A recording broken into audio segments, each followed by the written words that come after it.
Les amis, aujourd'hui on va parler d'un sujet qui fâche. Vous avez vu le titre de la vidéo, vous savez très bien ce que je vais dire. Le fameux voyage du héros.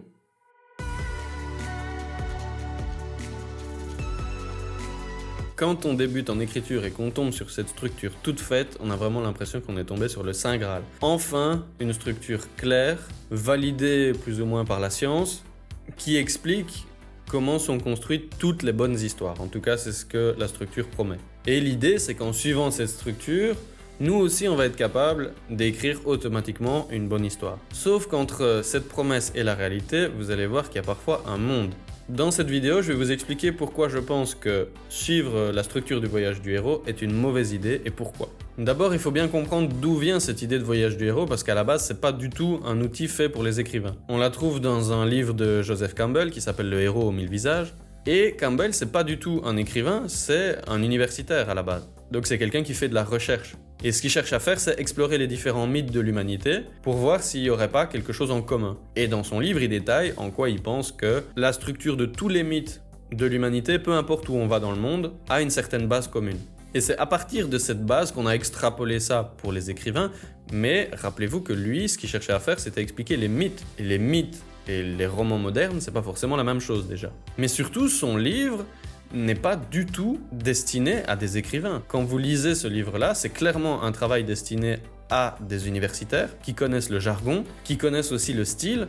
Et quand je vois parfois dans des listes de livres pour écrivains, ce livre-là de Joseph Campbell mis à côté de Écriture mémoire d'un métier de Stephen King ou de Story de McKee, clairement vous allez avoir une mauvaise surprise si vous l'achetez parce qu'il est vraiment très difficile à lire. C'est pas du tout un manuel pour écrivains. C'est pour ça que ça me fait un peu rire parce que parfois je vois des gens sur Instagram qui mettent une photo « je viens d'acheter ça » et qui sont tout contents parce qu'ils se disent qu'ils vont apprendre comment écrire une super bonne histoire. Et je pense toujours à leur tête quand ils vont lire la toute première page et qu'ils vont lire le style vraiment imbitable. Je dis ça parce que ça m'est arrivé, je me moque pas, je suis le premier à avoir fait la connerie. Maintenant qu'on a ça en tête, tout ça c'est pas forcément trop grave parce qu'il y a des gens qui se sont occupés de résumer, de vulgariser ce travail-là et on trouve même sur internet maintenant des schémas déjà tout faits en français de plusieurs étapes qui feraient partie de ce qu'on appelle le voyage du héros et qui permettent de créer une bonne histoire. L'idée, donc je le rappelle, c'est d'articuler une certaine structure qui serait à la base de toutes les bonnes histoires. Bon, c'est pas vraiment l'idée de Campbell, mais en tout cas, c'est ce que les gens en font aujourd'hui. Donc on est d'accord que la promesse, aujourd'hui, c'est quand même d'avoir une structure de base qui permet de créer automatiquement une bonne histoire. Et souvent, pour montrer ça, on va prendre des exemples connus comme Star Wars ou Harry Potter, et effectivement, quand on prend les points clés de l'intrigue de Star Wars ou de Harry Potter et qu'on les colle sur le voyage du héros, ça fonctionne plutôt bien. Effectivement, il va y avoir un moment où Harry Potter est appelé à l'aventure, effectivement, il va avoir un moment d'hésitation, et puis il va finir par entrer dans un monde inconnu, il va être aidé par un mentor, il va avoir des alliés, etc. Donc effectivement, ça fonctionne. Et clairement, c'est très satisfaisant de voir toutes les pièces du puzzle s'imbriquer et correspondent parfaitement. Et pour le coup, on a vraiment l'impression que c'est magique, qu'il y a un grand secret d'écriture qui vient de nous être dévoilé et qu'il était sous nos yeux depuis le début.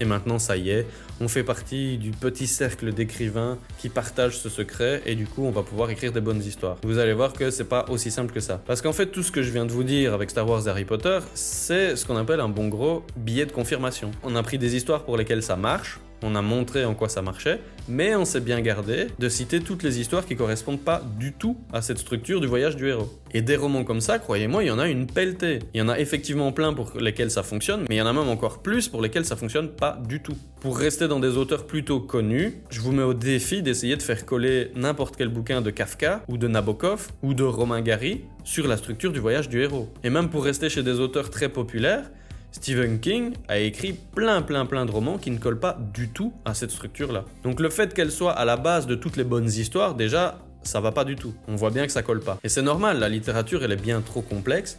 Il y a trop de possibilités en littérature pour qu'on puisse tout résumer à une structure de base qui aurait été les fondations de tous les romans, de tous les auteurs, sans qu'ils s'en rendent compte depuis que l'écriture existe. Évidemment que c'est pas possible. Et forcément, si on s'attache à cette théorie, on va devoir tricher, forcer un peu pour que ça rentre, essayer de dire que ça, c'est à peu près comme ça, mais en réalité, évidemment que ça peut pas fonctionner. Surtout que l'histoire de la littérature, c'est une histoire de gens qui ont essayé de briser les règles en permanence. Donc clairement, qu'il y ait une structure de base qui soit une règle qui n'ait jamais été transgressée, ça me paraît pas possible.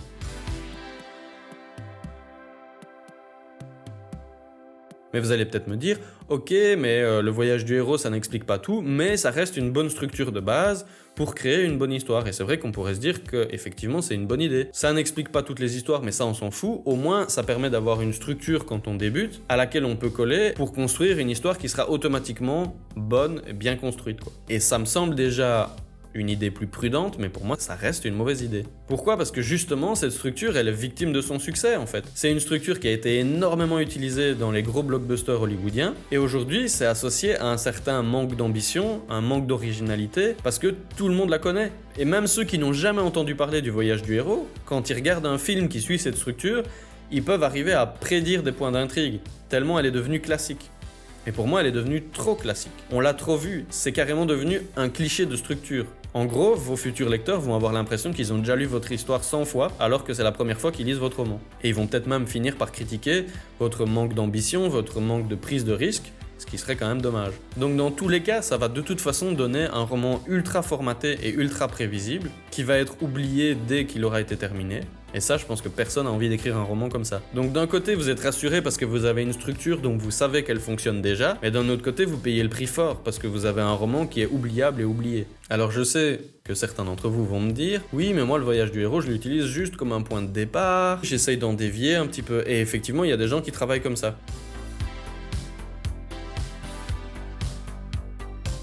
Et c'est pas que je considère que ce soit un problème, mais à la fin, en fait, vous avez tellement dévié de la structure du voyage du héros que je vois pas vraiment en quoi ça vous a aidé. Parce que si le point de départ, c'est juste de dire, bah moi j'ai un héros et puis il va être appelé à l'aventure et au début il va refuser et puis après il va accepter d'aller dans le monde de l'inconnu, c'est bien, mais ça c'est pas collé à la structure du voyage du héros, c'est juste un point d'intrigue comme ça, d'inspiration, quoi. Si vous avez l'impression d'avoir utilisé le voyage du héros mais qu'à la fin on le reconnaît plus du tout, je vois pas vraiment en quoi ça vous a aidé et en quoi on peut dire que c'est utile pour des auteurs. Je pense que la majorité des gens qui utilisent le voyage du héros, ils y collent énormément et ils ont peut-être l'impression de s'en éloigner, mais en fait pas tant que ça. Donc quand on prend un peu de recul, finalement on se rend compte que cette structure du voyage du héros, c'est pas une solution universelle. C'est pas une garantie d'avoir une bonne histoire à la fin, donc on peut franchement douter de son utilité, et en plus c'est presque une garantie d'avoir une histoire très formatée et très prévisible. Mais je sais que quand on débute, on a tendance à chercher un peu des repères, à vouloir être rassuré, et du coup des solutions toutes faites comme ça, qui en plus sont validées par des grands noms comme George Lucas, clairement je peux comprendre que ça soit tentant. Moi j'essaie juste de vous mettre en garde,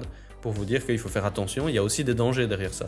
Si c'était une structure parfaite, tout le monde l'utiliserait. J'espère que dans cette vidéo, j'aurai su vous montrer que c'est pas parce qu'une idée est rassurante que c'est forcément une bonne idée, et que vous pouvez parfois en payer le prix fort après. D'ailleurs, tout ce que j'ai dit dans cette vidéo, ça s'applique à tous ceux qui veulent nous faire croire qu'il y a une structure universelle derrière toutes les histoires. John Truby dans l'anatomie du scénario, c'est la même chose. Vogler qui a vulgarisé les idées de Campbell, c'est la même chose. C'est toujours le même problème. Il n'y a pas de structure universelle, et si vous y collez, vous allez avoir quelque chose de très formaté. Retenez qu'en écriture, il n'y a pas de solution magique. Et si on vous en propose une, c'est que c'est sans doute une très mauvaise idée. Heureusement, la bonne nouvelle, c'est que ça vous laisse quand même plus de place pour exprimer votre créativité. Vous imaginez un peu si toutes les histoires de la littérature pouvaient être résumées à 12 étapes que tout le monde suit depuis le début, ça serait quand même un peu dommage, je trouve. Voilà ce que je pense du voyage du héros. Bon, ça reste mon avis personnel, vous n'êtes pas obligé d'être d'accord avec moi, vous pouvez d'ailleurs réagir en commentaire. N'oubliez pas de vous abonner si c'est pas déjà fait, de partager cette vidéo si elle vous a plu, et moi je vous dis à la prochaine.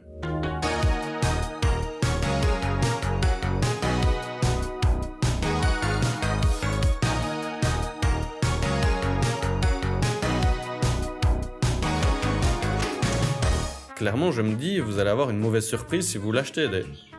Tac, l'oiseau.